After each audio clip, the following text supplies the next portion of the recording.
नमस्कार, मैं हूं संदीप चौधरी। आप देख रहे हैं आज का मनी मंत्र, वो शो जिसमें हम आपको ऐसी खबरें बताते हैं और समझाते हैं आसान, सीधी सादी, सरल भाषा में, जो सीधे आपसे जुड़ी हैं, जिनका सरोकार आपसे है। News that you can use and news that you should and ought to use, क्योंकि ये आपकी नौकरी, आपकी आमदनी, आपके खर्च, आपकी गृहस्थी, आपके बाल बच्चों और देश की अर्थव्यवस्था से जुड़ी खबरें होती हैं। कोई राजनीति नहीं, कोई हिंदू मुसलमान नहीं, कोई भारत पाकिस्तान नहीं। और आज की खबरों का विश्लेषण करने के लिए वरिष्ठ पत्रकार सिद्धार्थ सिंह मेरे साथ हैं। और सिद्धार्थ, आज की बड़ी खबर इंडियन एक्सप्रेस की फ्रंट पेज की हेडलाइन है, Punjab assembly rejects centre's farm laws, clears own with MSP benchmark. इसे टाइम्स ऑफ इंडिया ने भी छापा है, Punjab passes bills against farm laws. तो यानी कि पंजाब ने शुरुआत कर दी है। जो विपक्षी शासित राज्य हैं वो 3 कानून जो बने हैं उनके खिलाफ हैं। अब पंजाब ने कानून पास कर दिया है। वो ये कह रहा है 254(2) जो हमारे संविधान का अनुच्छेद है, उसमें कंकरेंट लिस्ट में कोई कानून बनता है तो आप गवर्नर को भेज सकते हैं और उसके बाद राष्ट्रपति की संस्तुति के लिए भेज सकते हैं कि देखिए हम बदलाव कर रहे हैं।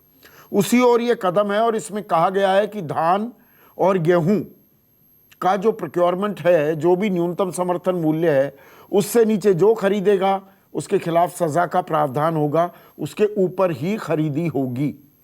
इसको आप कैसे देखेंगे? देखिए संदीप, पंजाब में सबसे बड़ी बात तो देख लीजिए किस मतलब बैकग्राउंड में ये जो कानून स्टेट गवर्नमेंट ने जो बनाया है। क्योंकि देखिए पंजाब में चुनाव आ रहे हैं, तो और पंजाब बेसिकली एक एग्रेरियन स्टेट है जहाँ पे मतलब किसान एक बड़ी संख्या में एक बड़ा वोटर है। तो और जब सबसे ज्यादा जो हम प्रोटेस्ट भी देख रहे थे, जो ये केंद्र सरकार जो 2-3 कानून लाई, जो चेंजेस लाई थी कि साहब आप कहीं भी जाके अपना सामान बेच सकते हैं, प्राइवेट सेक्टर आ सकता है, उनके साथ आप जो है एग्रीमेंट कर लें अपने उपज को लेके किस तरह से।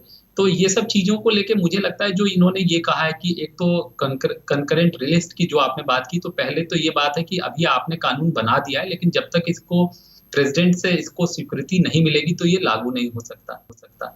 और दूसरी बात तो मुझे लगता है नहीं, सबसे प्रेसिडेंट बड़ी की तो जो संस्तुति मिल गई है ना।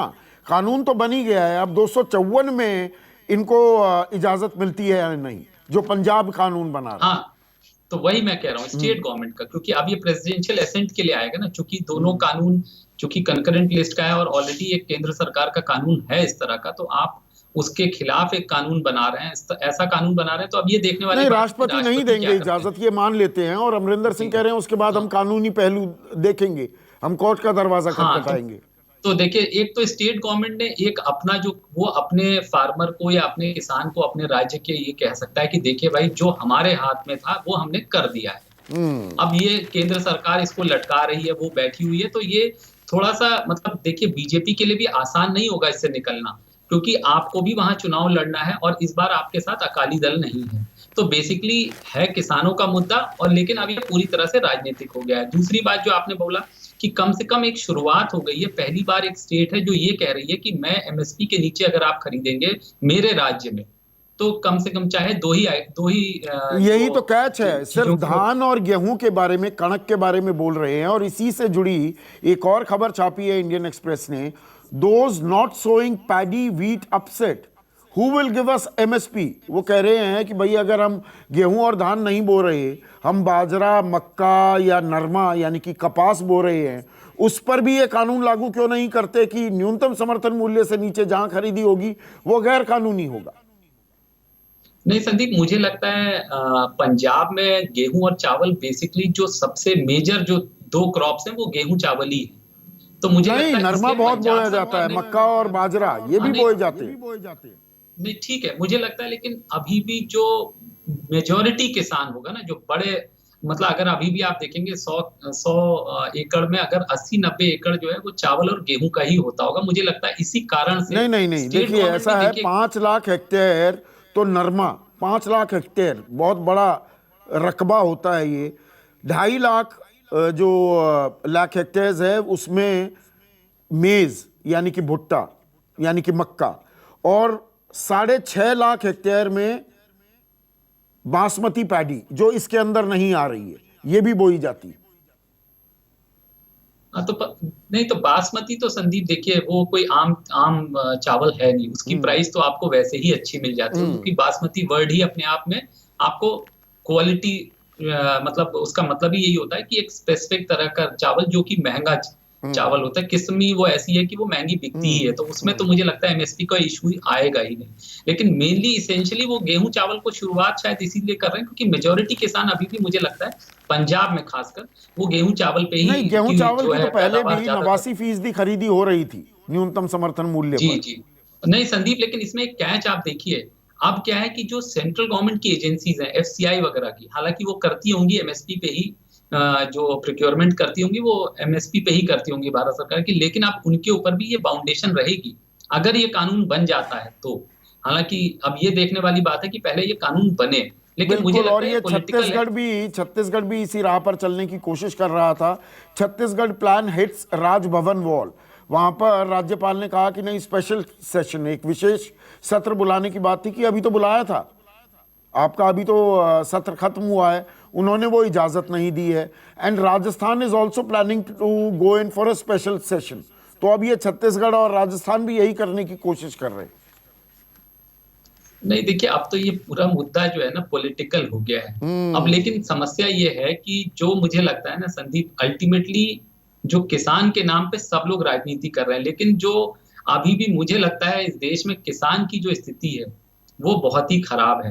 आज भी बीच के बिचौलिए जिनको हम लोग बोलते हैं वही पैसे कमा रहे हैं किसानी में भी। आज भी आप देख लीजिए ना, फूड प्राइसेस, मतलब प्याज हो चाहे आलू हो चाहे टमाटर हो, मतलब एक तो आपके पास स्टोरेज की कैपेसिटी अच्छी है नहीं, कई बार आपके पास एक अगर सरप्लस हो जाता है तो वो सड़ जाता है, और अगर जहां भी डेफिसिट होता है या आर्टिफिशियली डेफिसिट होता है, जैसे अब ऑलरेडी खबरें आ रही है, तो बेसिकली मुझे नहीं लगता कि अभी भी हिंदुस्तान में किसान को जो है जो उसकी अब सही प्याज लागत की मिल कीमत रही हो है। गई 6200 रुपए क्विंटल, यानी कि 62 रुपए किलो प्याज बिकने लगा है। किसान को कितना मिलता है आप भी जानते हैं, मैं भी जानता हूं।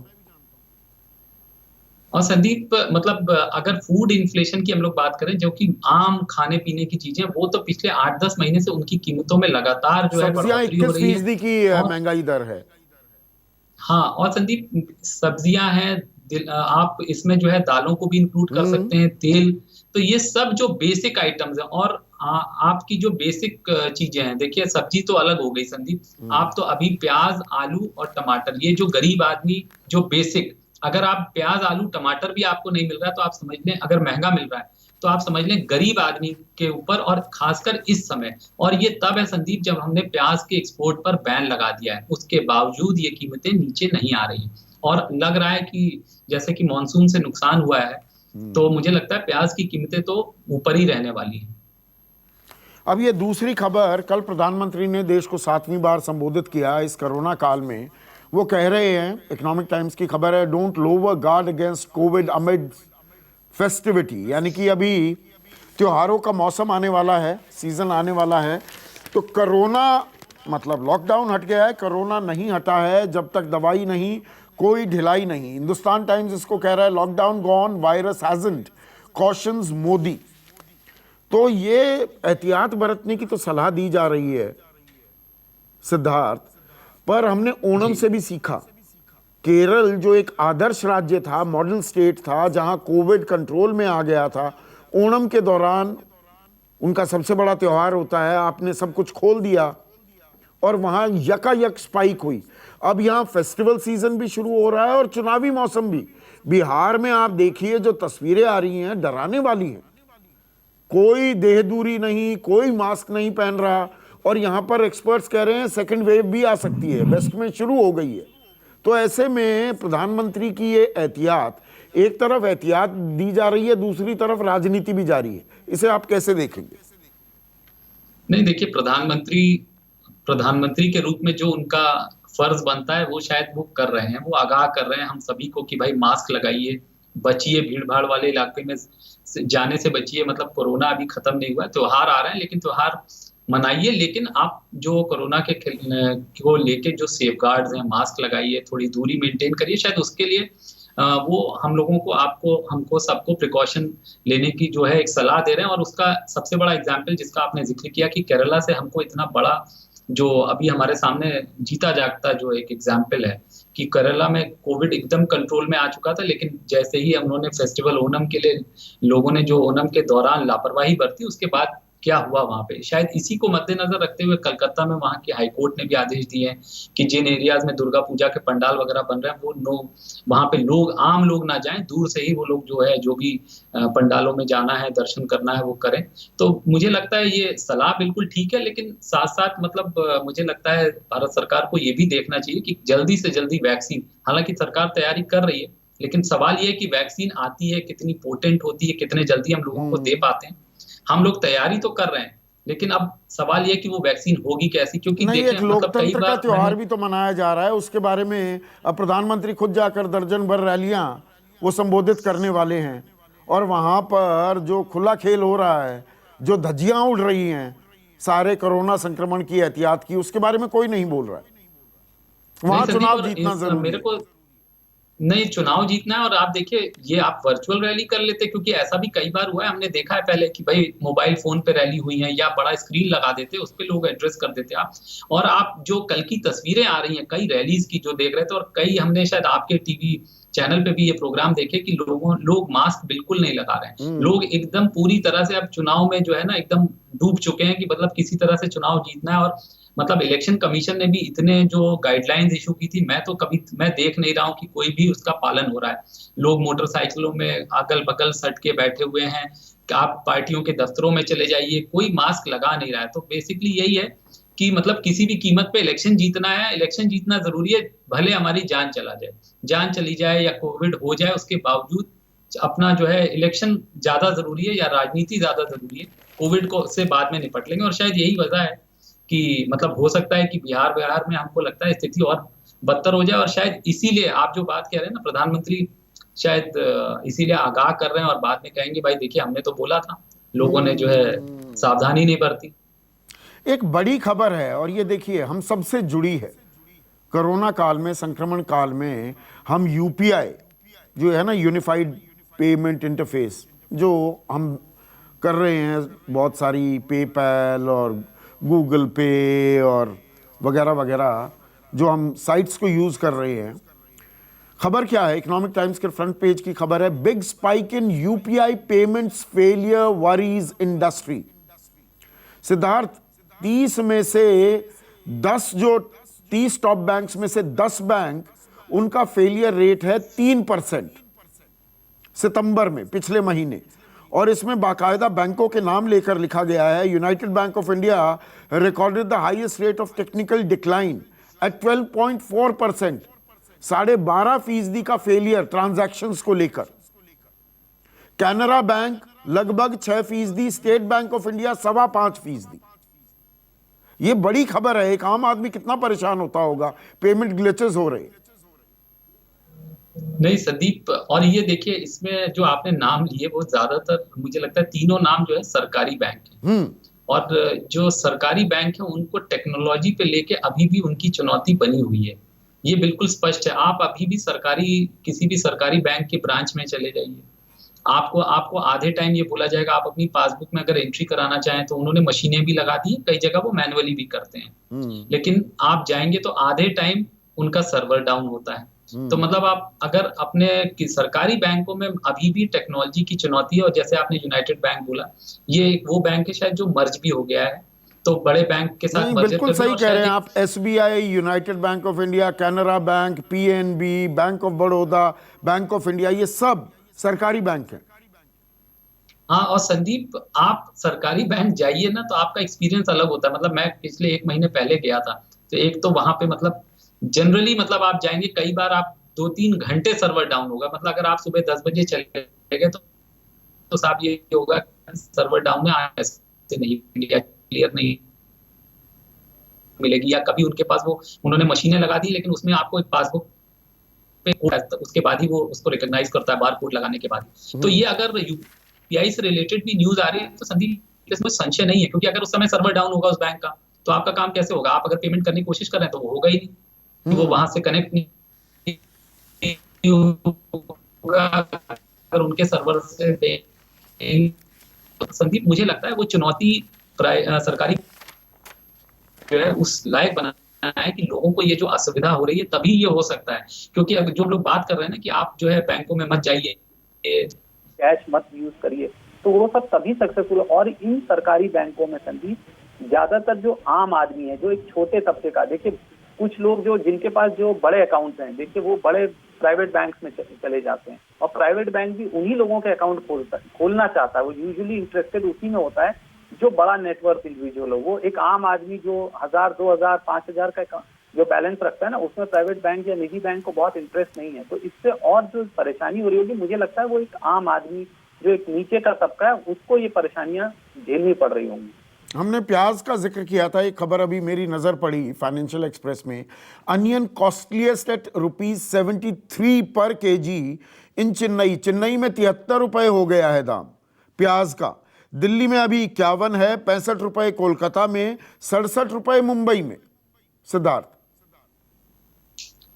संदीप, और आप ये देखिए कि पहले लोगों में भी बड़ी इसको लेके जागरूकता थी। अब कोई प्रोटेस्ट भी नहीं करता है कोई संदीप। बोलता ही नहीं है। मतलब मैंने एक बात देखी है, मतलब पता नहीं, हो सकता है मेरा ये अपना बायस ना हो, शायद मुझे ऐसा नहीं लगता कि मैं किसी बायस से बोलूं, लेकिन अगर आप 2014 के पहले देखें तो पेट्रोल की कीमतें थोड़ी बढ़ जाती थी, 73 रुपए, 74 रुपए, तो लोग इतना शोर मचता था। अच्छा, टीवी चैनल पे भी इतना कवरेज होता था। आज ना तो आप बता रहे हैं ना, कहीं अखबार में छोटी सी खबर कहीं किनारे छपी हुई है। हाँ। और अगर आप सरकार से भी पूछिए, सरकार की तरफ से भी इसको लेके कोई मतलब जो है ना संजीदगी नहीं दिखाई देती कि सरकार बोले कि साहब हाँ हम कुछ एफर्ट कर रहे हैं। अच्छा, एफर्ट आप कर ही क्या रहे हैं, उससे कोई नतीजा तो आ नहीं कोई रहा। एफर्ट मैंने नहीं। पीछे एक्साइज ड्यूटी लगातार बढ़ाए जा किसी रहे हैं, वैट आप बढ़ाए जा रहे हैं। $130 पर बैरल जब था तब भी 72, 73, $30 पर बैरल पर आ गया, उससे भी नीचे गया। वो थोड़े टाइम के लिए था, पर 30, 40 एक सेकुलर ट्रेंड है, और उतना ही हम पैसा दे रहे हैं। बल्कि डीजल तो पेट्रोल से आगे भी चला गया था। संदीप, दोनों आप 80 रुपए के ऊपर पेट्रोल खरीद रहे हैं आज हिंदुस्तान में, जबकि क्रूड ऑयल की प्राइसेस क्या है वो सबको पता है। और संदीप, कितनी ड्यूटी लगी हुई है ये भी पता है। ऑलमोस्ट 50% ड्यूटीज हैं पेट्रोल और डीजल पे। और संदीप, सबसे बड़ी बात है कि अगर आप सरकार में मैंने पिछले हफ्ते किसी वरिष्ठ, जो एकदम वरिष्ठतम वित्त मंत्रालय में अधिकारी, उनसे पूछा कि साहब आपका एडमिनिस्ट्रेशन फेल हो गया है, लगता है पिछले 10-12 महीने से फूड इन्फ्लेशन या इतना ऊपर जा रहा है और आप लोगों ने प्याज पे, लेकिन तो उन्होंने बोला नहीं साहब, हमारा इस पे ग्रुप ऑफ मिनिस्टर्स बना हुआ है, वो समय समय पर जो है उपाय लेता है, कदम उठाता है। लेकिन कहने का मतलब है कि एकदम टालने वाले जो जवाब होते हैं, मतलब कोई स्ट्रैटेजी, ऐसी स्ट्रैटेजी जिससे एक्चुअली ये प्राइसेस कम आए। और लोगों में भी कोई बहुत, मुझे लगता नहीं है कि चिंता है। नहीं तो पहले आपको याद होगा कि गाड़ियां मतलब कई जगहों पे गाड़ियां लगा दी जाती थी, सरकारी सस्ते दरों पे प्याज बिकती थी, दालें बिकती थी। लेकिन आज मुझे लगता है लोग भी मस्त हैं, लोगों को भी चिंता नहीं है। आत्मनिर्भर बन गए चर्चा हैं या सब। चिंता सारी हमको और जिम्मेदारी जनता पर डाल दी, जनता भी आत्मनिर्भर हो गई है। नहीं संदीप, और ये चिंता हम और आप ही कर रहे हैं, तो और बाकी किसी को ये चिंता आप, मुझे लगता है नहीं। और ऐसे में आखिरी सवाल, क्योंकि आपके पास एक बड़ी खबर है, कल मैंने इससे जुड़ी एक खबर एक अखबार में छपी थी कि एक और फिस्कल स्टिमुलस आ सकता है। तब मैंने थोड़ा तंज भी कसा था कि ये हर 2 हफ्ते, 10 दिन, 15 दिन में कि ये स्टिमुलस आने वाला है, स्टिमुलस आने वाला है, स्टिमुलस आने वाला है, ये खबरें आती हैं। बीच में एक आया भी कहने को स्टिमुलस, LTC, LTA के नाम पर। उसमें भी बाद में पता लगा कि भाई अगर 20,000 रुपये बचाने हैं तो 60,000 रुपये खर्च करो। अब कितने लोग करेंगे ये भी देखने वाली बात है। तो अब आपके पास बड़ी खबर है सिद्धार्थ, स्टिमुलस आ रहा है, वो किस तरह का होगा? नहीं संदीप, याद होगा आपको जब अभी हमारी पिछले हफ्ते भी बात हुई थी, तो मैंने एक बात, आपने पूछा था कि इतना मतलब सरकार इतना हिचक क्यों रही है स्टिमुलस देने में या बड़ा पैकेज लाने में। तो संदीप, मैंने उस समय भी कहा था कि देखिए, एक तो कोविड को लेकर अनिश्चितता है, तो जो भी होगा ना, सरकार हमको आपको इंगेज किए रहेगी, छोटे छोटे चीज कुछ ना कुछ करती रहेगी बीच बीच में। तो मुझे लगता है अब स्टिमुलस, मुझे लगता है ये दिवाली के पहले वाला होगा, क्योंकि दशहरा या दुर्गा पूजा के पहले का तो जो LTA, LTC वाला स्टिमुलस, या जो राज्यों के लिए तो छोटा सा एक कैपिटल एक्सपेंडिचर का जो सहूलियत की घोषणा हुई थी, तो मुझे लगता है अब अगला पैकेज जो है दिवाली पे होगा। ये हमारे आपके ऊपर भी फोकस हो सकता है, और इसके पीछे मंशा यही है संदीप। और कोई ऐसा एक्सपेक्ट ना करिए कि कोई बहुत बड़ा तूफानी पैकेज आने वाला है। हाँ, ये जरूर है कि ये हमको आपको इंगेज किए रहेगा। और ये बजट के पहले का जो शुरुआत होगी, अब बजट की नवंबर दिसंबर में बजट बनाने के ऊपर भी प्रक्रिया शुरू हो जाएगी, तो उसके पहले एक और ये जो है स्टिमुलस या पैकेज जिसको आप मान लें, उसकी घोषणा सरकार कर सकती है। ये पक्की बात है, मुझे लगता है कि ये जल्दी अब आएगा, 15-20 दिन के अंदर अंदर एक पैकेज और अनाउंस होगा। लेकिन ये मत एक्सपेक्ट करिए कि कोई बहुत तूफानी पैकेज आने वाला है। तो ये बड़ी खबर देते हुए सिद्धार्थ की एक और राहत पैकेज, अब वो राहत कितनी देगा ये आने वाला वक्त गवाही देगा, लेकिन दिवाली से पहले यानी कि 14 नवंबर से पहले आप एक और राहत की उम्मीद कर सकते हैं। तो सिद्धार्थ, आज की खबरों को आसान सीधी सादी सरल भाषा में समझाने के लिए बहुत बहुत शुक्रिया। आज का मनी मंत्र में बस इतना ही। नमस्कार, मैं हूं मानक गुप्ता। अगर आपको हमारा ये वीडियो पसंद आया हो तो इसे लाइक और शेयर जरूर करें, और हां, हमें सब्सक्राइब और फॉलो करना ना भूलें ताकि आप देश और दुनिया की कोई खबर मिस ना करें। तो जुड़े रहिए हमारे साथ और देखते रहिए न्यूज़ 24।